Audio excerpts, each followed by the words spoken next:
Hi, and welcome, or welcome back as the case may be. If it's welcome and you haven't subscribed yet, go ahead and hit that little subscribe, either the logo or, the button.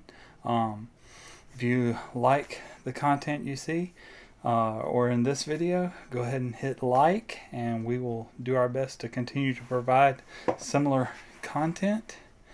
Also, feel free to join in the comments area and let me know, if there are thoughts you have about things I'm talking about, or if you want to start a dialogue. I'll be happy to reply and continue on in that. I thought I was going to be uploading a little bit different video, but unfortunately it got slapped with the ever so dreaded copyright claim. It's not a copyright strike, so at least there's that.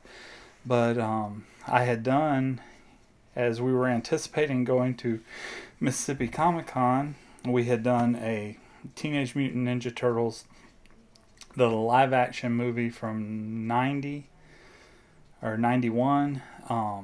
We had done a family reaction video of it, and it got slapped with the copyright claim just as soon as I uploaded it. So I'm not sure if I will ever be able to upload that one for you or make it available to you. Right now it's in disputing the claim under fair use, but we'll see how that goes. But there were a bunch of things I said I was going to share with you about, and so we'll just kind of run them down real quick. Friday, I think either Friday or Thursday, we went and saw F9, the Fast Saga. Now, I will say this. Definitely suspend your disbelief for the duration of the movie. Do not concern yourself with the physics. I mean, it's a lot more fun to just be along for the ride and enjoy the just visual feast of what you're looking at. I mean, that they were able to put some visual effects and stuff together, but it would not pass the scrutiny of a physics test. A lot of the stunts or things that they set up visually. However, those of you that are longtime fans of the saga, I will say that I was quite impressed and enjoyed a lot of the filling in of the gaps of story that they had. One particular part, and especially, I won't spoil that here, but there's one that I was like, ever since I saw the trailer, I was like, okay, how are they going to fix this? But that wasn't the only thing they gave us. They gave us a lot of backstory and flashbacks to give us the fill in and to kind of retcon some of the things that have been said in previous movies, to tie it together and to give a direction forward for the remaining little bit. I think they said they were going to do probably about 2, maybe 3 more movies before they wrap this thing up. So anyway, it was an enjoyable movie. I mean, it's a good summer popcorner. So anyway, so then we tried to do our Friday night thing the night before the con. Of course, I did my Storm Shadow cosplay and such.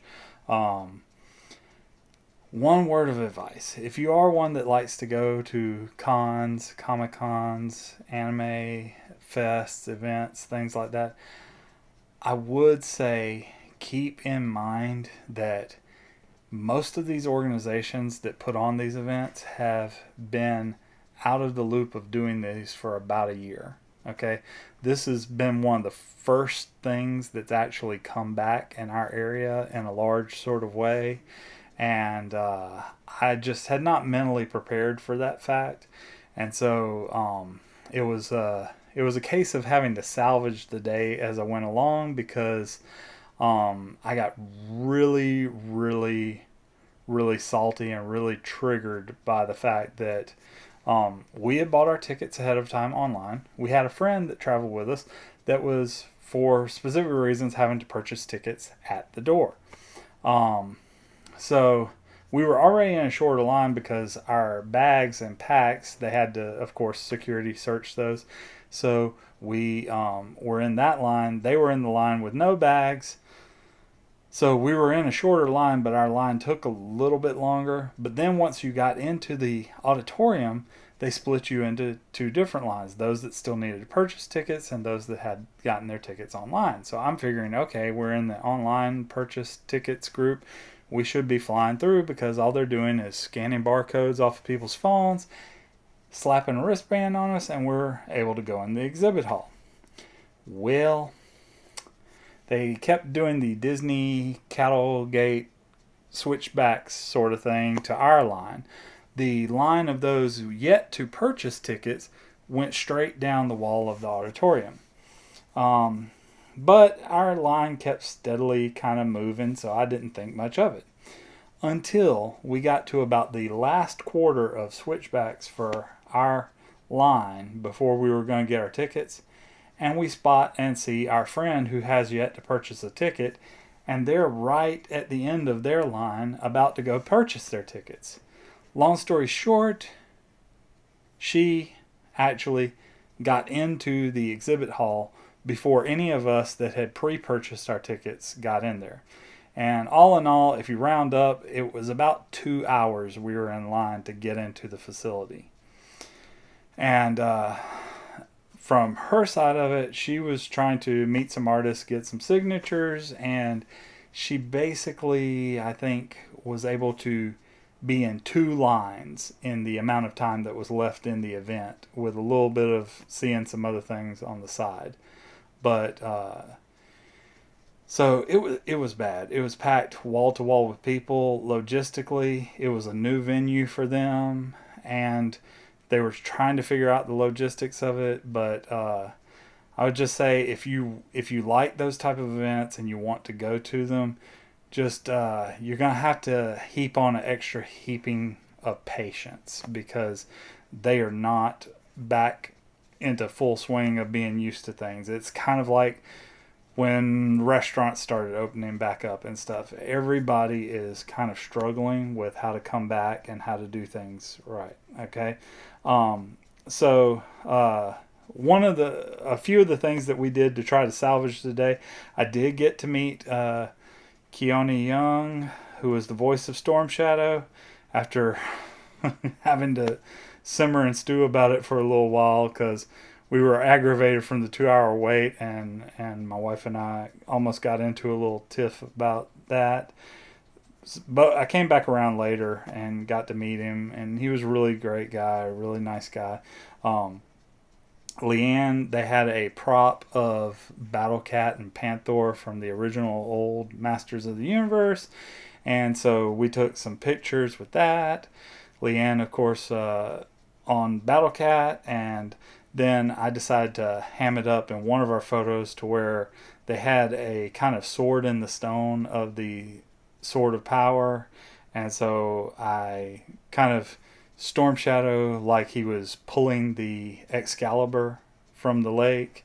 I had him trying to steal the Sword of Power, because the way they had Battlecat set up, it looked like Battlecat was ready to pounce on the person up there, so I thought that was kind of fun.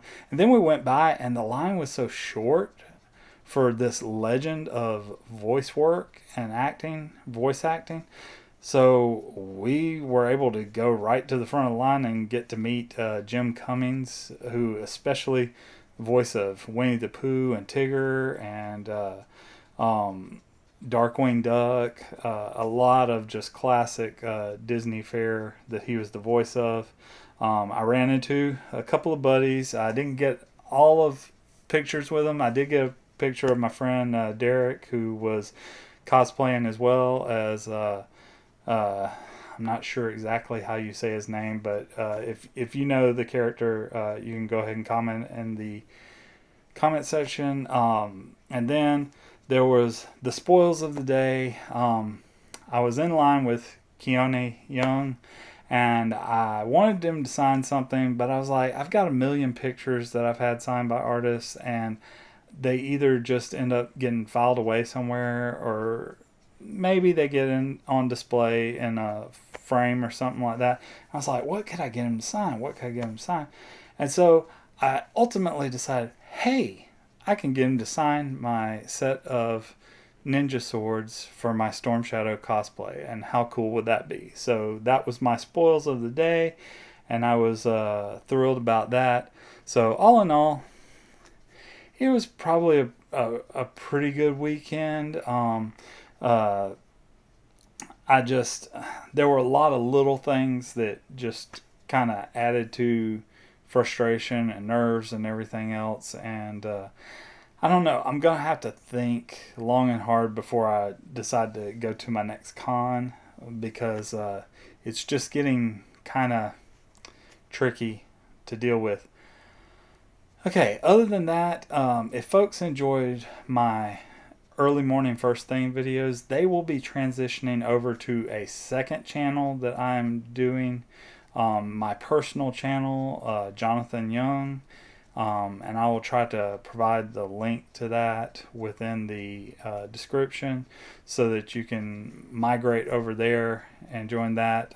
That one I've had for a lot longer. I just haven't ever really done a whole lot with it, and I was like, well, the personal stuff is probably more befitting that, and I'll try to keep some of the content like cosplay stuff, conventions, pop culture, and other media reaction stuff. Maybe even throw out a how-to video or something every once in a while if I do something that would be interesting to the masses. But if you're interested in some of my stuff, like my sermons and stuff like that, most of that content will be migrated over to my personal channel, and you can check that out. Anyway, till next time, keep it PG.